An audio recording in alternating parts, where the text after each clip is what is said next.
Let's stop talking about Trump. We talk about him too much. We want to tell people what we're going to do for them. Healthcare, environment, those kind of issues. For example, I've seen you on TV a lot in the last couple of years. I know everything you know, or that you tell us, about the Russian situation.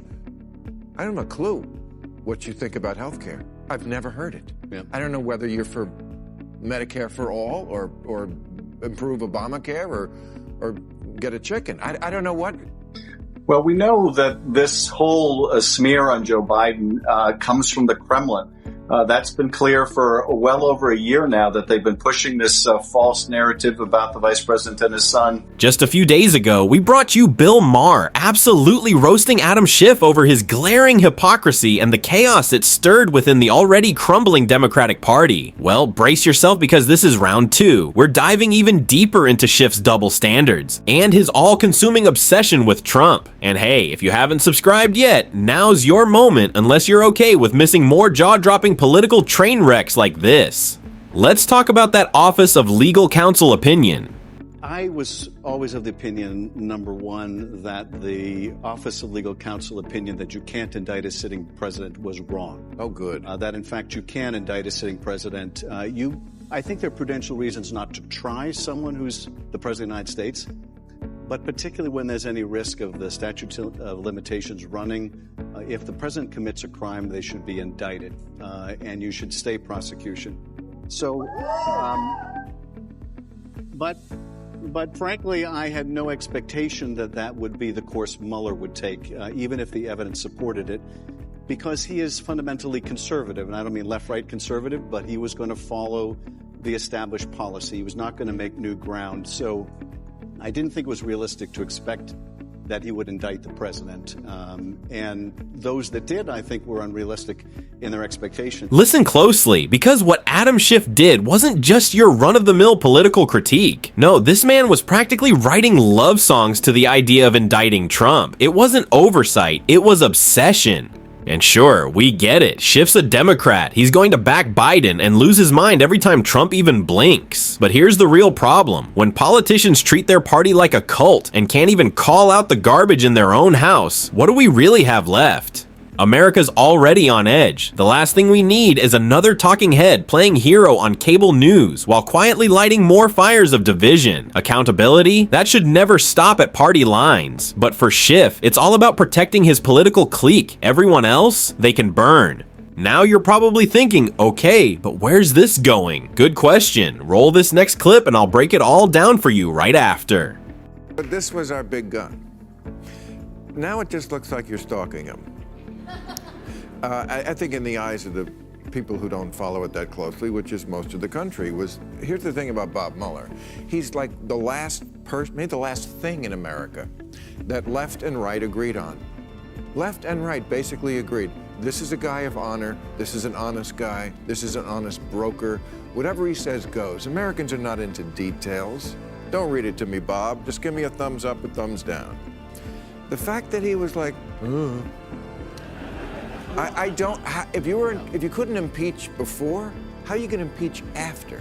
Did you catch Bill Maher straight up labeling Adam Schiff a Trump stalker? Because let's be honest, that's exactly what he was. Schiff was obsessed, laser focused on impeaching Trump no matter the cost. Truth, facts, or evidence be damned. He pushed the Russia collusion story like it was gospel, showing up on every cable news show to fan the flames. But here's the twist. Even Robert Mueller, the DOJ's own special counsel, came up empty. No bombshells, no smoking gun, just a lot of hype and nothing. But did that stop Schiff? Not for a second. He kept chasing the headlines, not the truth. This wasn't about justice. It was about making noise and grabbing spotlight. Due process? That was just background static.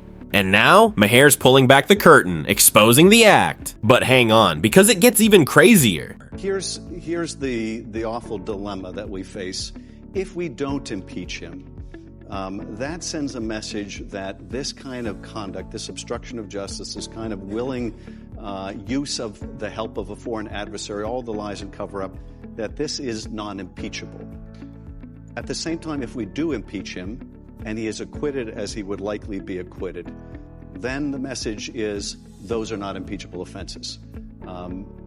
At the end of the day, Bill, there's only one way to deal with this problem, whether we impeach him or not, and that is to vote his ass out of office.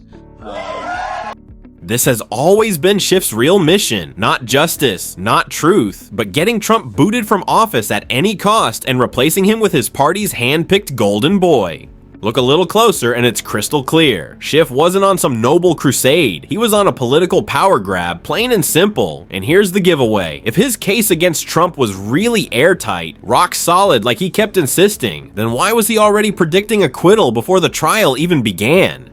That's not the move of a man who believes in his facts. That's the playbook of a guy who knows it's all about the performance, not the proof. Schiff wasn't defending the Constitution. He was performing for the cameras. This was never about justice. It was about headlines, control, and scoring one for Team Blue. And just when you think it couldn't get more obvious, Bill Maher steps in and drops the hammer. Let's stop talking about Trump. We talk about him too much. We want to tell people what we're going to do for them. Healthcare, environment, those kind of issues. For example, I've seen you on TV a lot in the last couple of years. I know everything you know, or that you tell us, about the Russian situation. I don't have a clue what you think about healthcare. I've never heard it. Yeah. I don't know whether you're for Medicare for all, or improve Obamacare, or get a chicken. Bill Maher isn't just a comedian. He's a scalpel when it comes to slicing through political nonsense. And once again, he cut Adam Schiff down with one brutally sharp question. For years, Schiff built his entire public image on attacking Trump, like some obsessed fan stuck in a toxic relationship. Trump is evil. Trump is dangerous. We've heard it on repeat. That's his whole brand.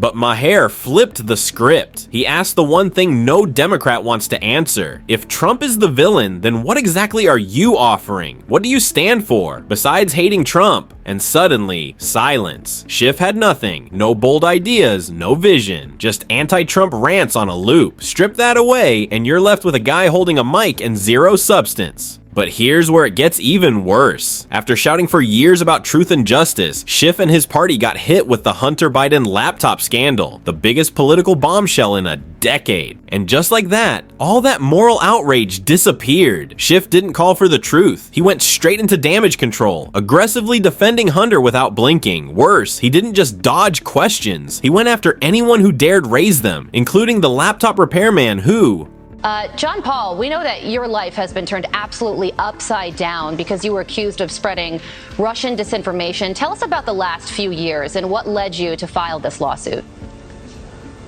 Good morning, Carly. Thanks for having me on the show.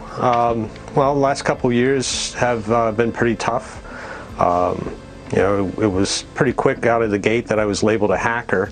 And then after Adam Schiff and 51 intelligence experts decided to pen a letter and tell the rest of the American people I was a Russian asset, things have kind of gone downhill from there. You've got to give it to John Paul McIsaac. Dude held onto his sense of humor while getting absolutely steamrolled. He even called Adam Schiff Adam Shifty. And honestly, that name fits like a glove because Schiff didn't just twist the truth. He contorted it, bent it into political origami, and used it as a weapon to protect his party. Now, in any real democracy, a guy like John Paul, who risked everything to reveal what was on that infamous Hunter Biden laptop, should have been treated like a hero, applauded, protected, maybe even honored. But in Schiff's world, nope. He got branded a Russian spy, national TV, zero evidence, no hesitation, just full-blown character assassination on command. And of course, the media jumped right in, parroting Schiff's script and turning a brave whistleblower into some kind of national traitor. Why? Simple, because he exposed the wrong guy. Well, we know that this whole smear on Joe Biden comes from the Kremlin.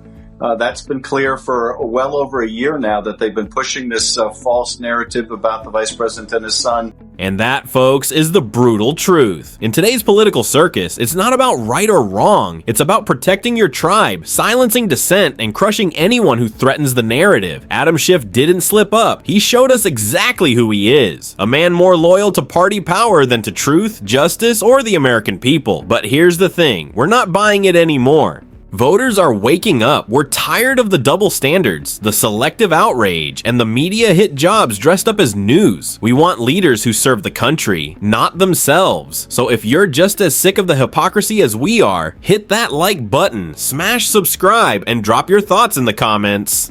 Because silence enables corruption, and calling it out, that's how we take the power back. Thanks for watching, and trust me, you won't want to miss what's coming next.